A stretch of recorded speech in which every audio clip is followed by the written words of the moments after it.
Halo teman-teman. Saya membuat video ini karena ada permintaan pembacaan dari video astrologi finansial yang mungkin Anda sudah tonton. Video astrologi finansial itu sebetulnya seperti manual. Ini layanan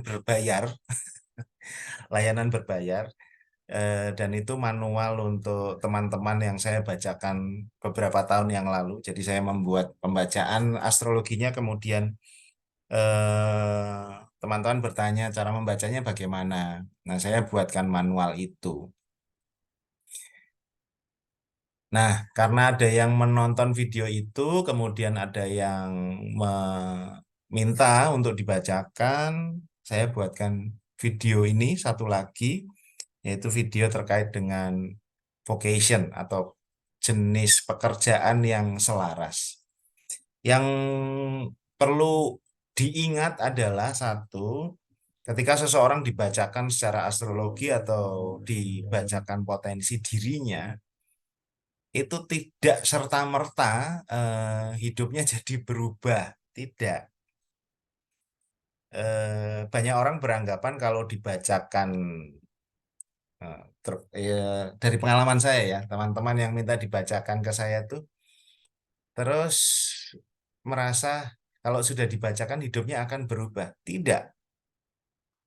Tidak berubah kalau dia tidak menyelaraskan dirinya dengan dirinya sendiri. Nah, sebenarnya pembacaan ini ya perlu nggak perlu ya.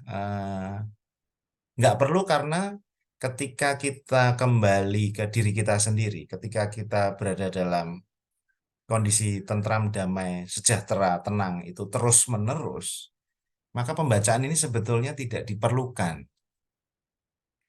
Nah, tapi menjadi perlu ketika pikiran logis kita itu masih terus mencari dan perlu diyakinkan dengan suatu alat.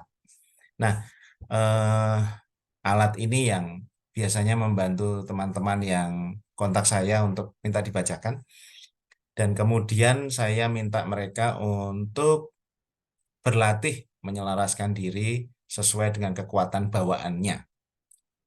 Nah, dari hasil pembacaan ini ada beberapa poin, yaitu yang pertama tipe temperamen.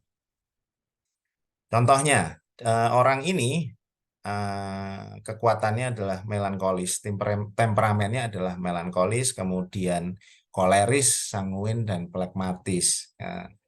Gabungan empat ini. Nah, keterangannya ini ada di bawah. Sebentar, saya scroll ke bawah. Ini. Jadi orang melankolis itu punya kekuatan analitis, perfeksionis, tekun, tapi juga punya kelemahan pemurung, pendendam, berpikir negatif misalnya. Nah, ketika seseorang mengenali temperamen bawaannya, maka kekuatannya digunakan, kelemahannya dikurangi, atau dilatih supaya kelemahannya ini semakin menipis, menipis, menipis, sehingga kelemahannya ini kemudian menjadi sedemikian kecil dan fokus pada kekuatan dirinya. Itu cara bacanya seperti itu. Saya scroll lagi ke atas. Kemudian kekuatan kecerdasan. Nah, di sini terbaca kekuatan kecerdasan dari orang ini. Dia punya kecerdasan interpersonal, musikal, body kinestetik interpersonal, musikal linguistik, dan seterusnya. Eh, yang paling besar nih interpersonal dan musikal. Artinya, ini ada keterangannya juga di bawah. Di sini, artinya orang ini mestinya melakukan hal-hal yang berkaitan dengan suara, pola, atau nada. Atau dia juga bisa, dia punya kekuatan interpersonal intelligence, artinya suka berkomunikasi atau ngobrol dengan orang lain. Nah, ini yang perlu digali dari orang ini. Jadi orang ini kalau belajar matematika misalnya itu nggak oke, karena dia tidak punya kekuatan alamiah untuk menjadi seorang matematika, gitu ya. Bicara bacanya, kemudian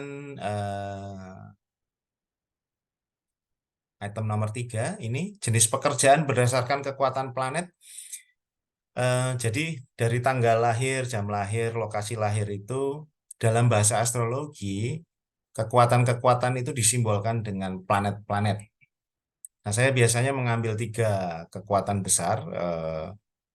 Di orang ini itu ada matahari, bulan, dan Pluto. Artinya apa? Artinya orang ini ada potensi, sekali lagi ini potensi ya, tidak pasti ya, potensi untuk bekerja yang hubungannya dengan pegawai pemerintahan atau manajer atau eh, hubungannya dengan pendidikan anak, atau bisa juga dia berhubungan dengan kesehatan yang bersifat feminin seperti ginekolog atau riset kesehatan, atau berhubungan dengan rasa aman seperti pekerja real estate gitu ya, atau berhubungan dengan konsultasi dan pengasuhan konsultan, atau berhubungan juga dengan penulis novel. Nah, Pluto juga begitu, berhubungan dengan investigasi kedalaman diri seperti psikolog dan seterusnya. Nah, potensi-potensi ini perlu dirasakan sendiri, perlu introspeksi diri. Kira-kira saya tuh cocok yang mana? Saya tidak punya kemampuan untuk langsung membidik, oh, cocoknya ini, langsung ini, satu bidang. Tidak. Yang ada hanya potensi, kemudian Anda perlu ngecek sendiri, rasanya saya lebih cocok di mana ya?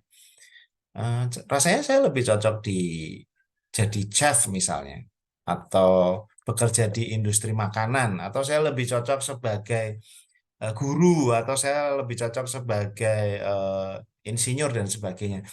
Ini perlu dicek, perlu dirasakan, perlu diamati, perlu dipelajari diri sendiri. Jadi tidak bisa dari pembacaan ini serta-merta Anda langsung oh, oh, saya ini gitu. Itu perlu perlu refleksi, perlu waktu untuk benar-benar memeriksa diri. Kemudian di nomor 4 ini ada implementasi jenis pekerjaan. Di sini dalam istilah astrologi ada yang namanya house. Nah, ya, nggak usah dipikir itu apa. Intinya dari situ eh, lagi-lagi ketahuan potensi potensi Anda itu mampu bekerja paling optimal di bidang apa. Misalnya, orang ini itu punya kekuatan paling optimal di nomor 6, 4, 1, dan 12. Nomor 6 itu apa? Nomor 6 itu terkait dengan pengembangan diri, pelayanan, membantu sesama, rutinitas, pekerjaan sehari-hari, tentang diet atau kesehatan. Nah, implementasinya apa? Melayani banyak orang. Nah, yang lain misalnya nomor 4, di rumah, di keluarga, properti, tanah, perasaan, mengasuh sesama, atau menjaga satu tradisi tertentu. Implementasinya bagaimana? Diimplementasikan di keluarga, diimplementasikan dalam kegiatan mengasuh atau memelihara sesuatu, dan seterusnya. Anda bisa baca sendiri dari hasil Anda nanti. Nah, berarti orang ini itu punya kekuatan alamiah, punya potensi kekuatan alamiah untuk bekerja di bidang nomor 6 ini. Dan intinya dia harus melayani banyak orang. Dia perlu melayani banyak orang. Nah, kalau dia menggunakan kekuatan nomor 6 ini, kemudian digabungkan dengan jenis pekerjaan yang ada di planet di item nomor 3 ini, maka pastinya pekerjaan atau apa yang dia lakukan itu sangat-sangat mudah ya, sangat rileks, sangat santai. Dia merasa dirinya tidak bekerja karena dia hanya merasa ya dia melakukan sesuatu yang alamiah dari dalam dirinya. Sehingga ya happy, tenang, rezeki juga didatangkan dari aktivitas-aktivitas ini. Kemudian yang kelima, ini kepuasan dalam bekerja. Di sini juga berdasarkan kekuatan zodiak, itu apa juga nggak perlu dipikirkan. Orang ini em, dia puas bekerjanya tuh berdasarkan zodiak Libra yang paling kuat. Nah, Di sini dia akan merasa puas ketika kerjanya itu berkolaborasi atau berinteraksi dengan orang lain untuk menciptakan satu keindahan atau harmoni. Nah, kekuatan keduanya orang ini merasa puas bekerja ketika ada keamanan finansial, tidak resiko. Artinya orang ini bukan pengambil risiko. Jadi kalau investasi ya tidak boleh investasi yang risikonya tinggi karena dia nggak happy pasti, tidak alamiah. Nah, dari sini kemudian nanti ada grafik perhitungan grafik astrologinya, kemudian tadi apa namanya penjelasan tipe temperamen, kemudian penjelasan kekuatan kecerdasan. Nah, jadi setelah dibacakan ini tugasnya adalah refleksi, memeriksa diri, merenung, apa ya, meneliti diri. Oh, saya tuh gini. Berarti implementasinya bagaimana? Itu, teman-teman, semoga video ini bisa jadi manual